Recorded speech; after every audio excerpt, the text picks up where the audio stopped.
है शिवम भैया। हाँ गुड्डू भैया हैं। यही थोड़ा कुत्ता है कहीं आबा में जगह में रही थी। अरे तो मुंबई में जानते हैं अपने गांव जैसा यहाँ पूरा इलाका है। एकदम गाँवों से भी हद है। हाँ तो यार मुंबई में जानता है मैं अपने गांव घर में मिला था। कई देश में गांव घर के नजारा मुंबई में जल्दी नहीं मिले। हाँ तो चलो घूमे आई। हाँ तो अब आज संडे रहा था हम सोचा नहीं थे यहाँ के थोड़ा मनई वातावरण गांव के थोड़ा माहौल आज मनई अपने है कि यहाँ अपना के एकदम गाँव में कैसे रहेंगे। हाँ तो शुद्ध वातावरण गांव के यहाँ बाप पेड़ पानी दे आखा ना। केला उला सब लगे। अरे केला उला के खेती दे आखा यहाँ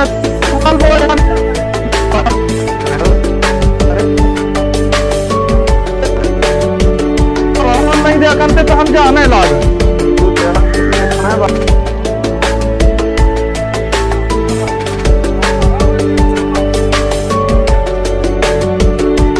तो भाई जल्दी अभी हम जानी नहीं कब पका था बाकी पकी तो जरूर बुलाऊ खाए का।